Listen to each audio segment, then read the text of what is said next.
E aí pessoal, tudo bem? Aqui para falar das partidas de hoje, previsões pós-vitória do Brasil.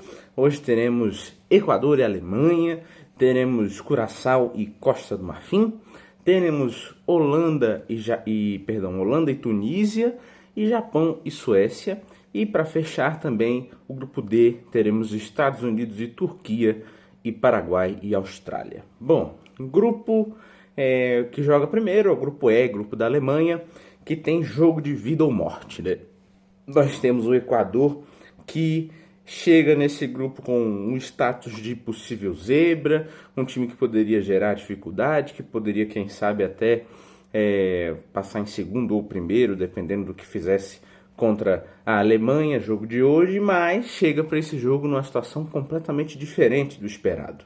Perde para a Costa do Marfim, empata em 0-0 com o Curaçao e chega com chances muito reais de não se classificar, né? A única forma do Equador se classificar é vencendo a Alemanha, pois terá que fazer o que não fez ainda nessa Copa do Mundo, marcar gols, né? Ontem o Haiti conseguiu seus primeiros gols na Copa do Mundo, ainda tem 3 seleções que jogaram os 2 jogos e não marcaram. Uma delas é o Equador, outra que vai jogar mais tarde, a Turquia e também o Panamá, únicas seleções que não fizeram gols nessa Copa ainda, né? Bom, o Equador obviamente não é favorito contra a Alemanha. Uma Alemanha muito sólida, uma Alemanha que tem peças jovens que estão fazendo a diferença, principalmente o Mecha, mas o Undav que entra no segundo tempo. Aposto inclusive que, como a Alemanha já tem a vaga como primeira colocada garantida, deve provavelmente colocar um time um pouco misto, apesar de que isso não é muito do feitio da seleção alemã, né? Tudo bem que faz tempo que a gente não vê a Alemanha se classificando para um mata-mata, né? É a primeira vez desde 2014, vez que foi campeã do mundo aqui no Brasil. Mas eu vejo que o time do Julian Nagelsmann, considerando a extensão do torneio, a necessidade do descanso após uma temporada muito longa, deve trocar alguns jogadores. Essa é a esperança do Equador. Obviamente que na lógica é muito provável que a Alemanha vença esse jogo, tá? Talvez o correto seja colocar um 3-1, um 3-2, considerando o desespero da seleção equatoriana, que, como nós já vemos falando muitas vezes, é um time que tem extrema dificuldade em abrir o marcador, mas é um time que constrói bem e se defende muito bem. Então, eu vou no lúdico, tenho a liderança aí da tabela do bolão para me ajudar com isso, vou apostar numa vitória do Equador por 2-1. Ou melhor, vou apostar uma vitória do Equador por 1-0. 1-0 é o meu resultado para esse jogo. Não é o correto, tá? A análise correta é dizer que a Alemanha vai vencer esse jogo, mas eu estou aqui jogando no bolão. Ao mesmo momento, simultaneamente, teremos Curaçao e Costa do Marfim. Curaçao já fez o que precisava nessa Copa do Mundo, entra nesse grupo amplamente desfavorecido, né? Um grupo muito difícil para a seleção curaçaoense. E já conseguiu fazer um gol contra a Alemanha e conseguiu um pontinho contra o Equador. É um jogo que ainda acho que o Curaçao vai dar a vida, vai jogar com tudo, mas a Costa do Marfim tem mais time. É um time que tem a capacidade de marcar gols, é defensivamente organizado. Talvez dê espaços que a seleção de Curaçao não costuma aproveitar, mas costuma tentar aproveitar, né? Talvez seja possível que o Curaçao marque mais um gol, talvez. Eu tô apostando que a Costa do Marfim vence pelo placar de 3-1, tá bom? Costa do Marfim vencendo também garante vaga já na próxima fase. É muito provável que eu consiga, mesmo que, por exemplo, que o Equador vença a Alemanha, a Costa do Marfim só precisa de um empate para se classificar em segundo desse grupo, tá? Não se classifica em primeiro porque a Alemanha venceu a Costa do Marfim. Aí vamos para o grupo F, grupo da Holanda, que tem definição do adversário do Brasil, tá? Quem ficar em segundo nesse grupo pega o Brasil.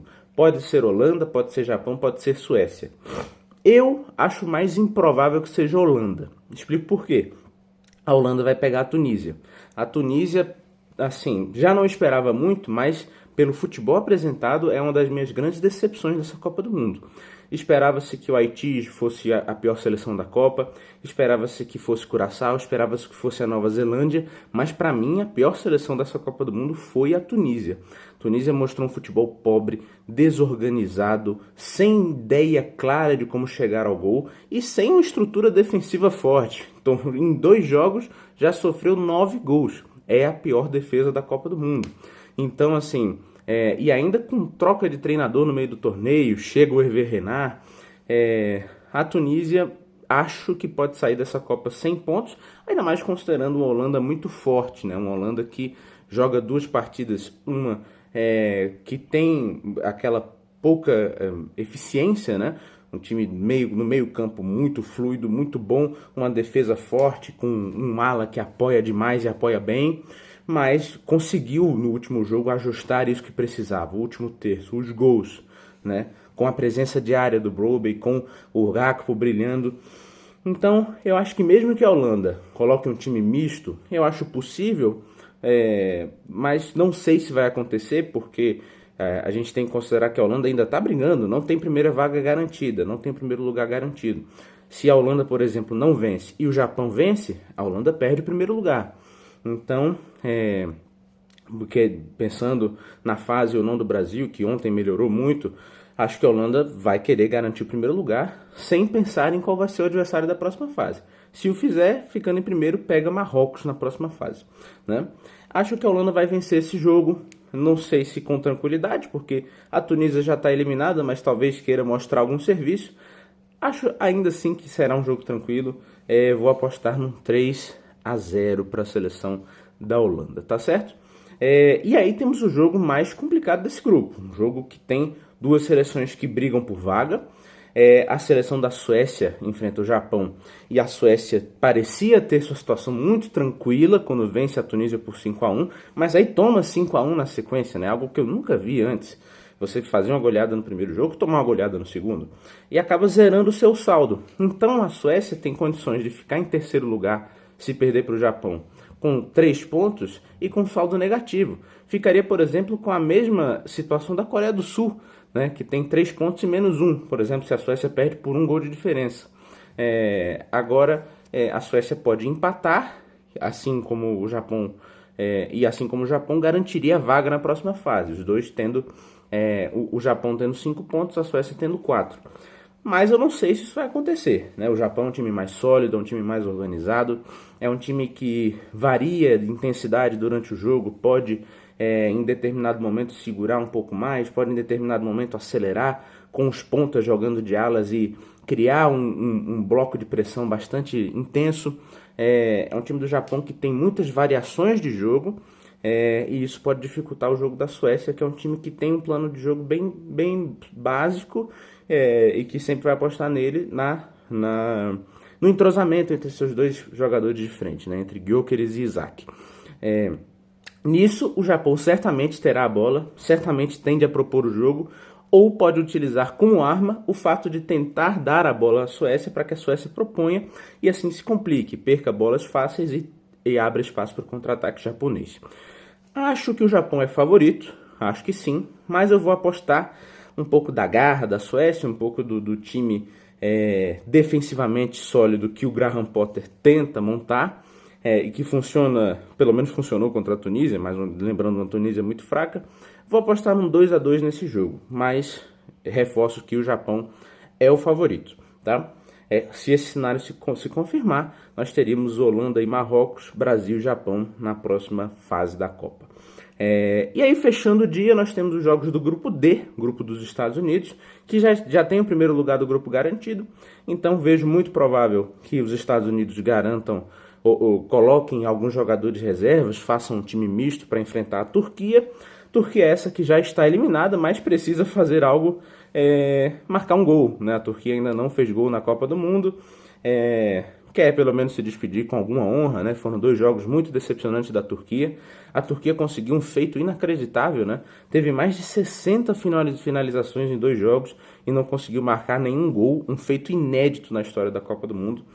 Então, esse time da Turquia foi uma grande decepção, porque sempre entra como um candidato a zebra, um time que tem peças muito boas, mas o coletivo deixou a desejar, né? O coletivo, pelo menos na parte que importa, na parte para marcar, foi muito abaixo dessa seleção turca.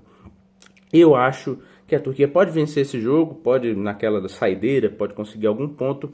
Vou apostar num 1-1 nessa partida, para pelo menos a Turquia sair com um pontinho, sair com um gol. E aí, fechando, temos um jogo bem decisivo, Paraguai e Austrália.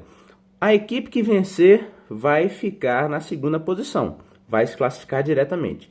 Se a equipe que perder, vai ter que esperar o fim da terceira rodada para saber se vai se classificar entre os melhores terceiros ou não. A vantagem do empate nesse momento é da Austrália, que tem 0 de saldo, o Paraguai tem -2 de saldo. Então, a Austrália vai entrar pelo empate, vai entrar não precisando propor. Isso pode ser um fator bem importante para essa seleção australiana, que é um time defensivamente muito sólido, é um time forte na bola aérea, principalmente na bola aérea defensiva, com Soutar, com Chicate, com Burgess, apesar do Burgess ter marcado um gol contra na última partida. E é um time que, se tiver Nestor Irankunda, tem uma válvula de escape de contra-ataque muito forte. O Mochurré também é importante nesse contra-ataque e deve jogar. Então, assim, tem esses poréns, esses senões. O Paraguai propondo não é tão forte quanto contra-atacando. E acho que foi muito importante para a seleção do Paraguai ter feito um gol cedo na última partida, que ajudou muito, né? O empate é bom para os dois, com 4 pontos as duas seleções se classificam. Eu tô na dúvida se a Austrália vence, se dá um empate. Eu vou apostar primeira vez que eu vou apostar num 0-0, tá certo? Duas equipes defensivamente capazes, que não tem o ataque propositivo como força. Tem cara de um 0-0, até porque um 0-0 seria benéfico às duas. Então é isso, pessoal. Deixe seus palpites nos comentários. E até a próxima. Quem vai ser o adversário do Brasil nos 16avos, hein? Será que o Brasil vence Holanda, vence Japão, vence Suécia? Vamos ver. Até a próxima.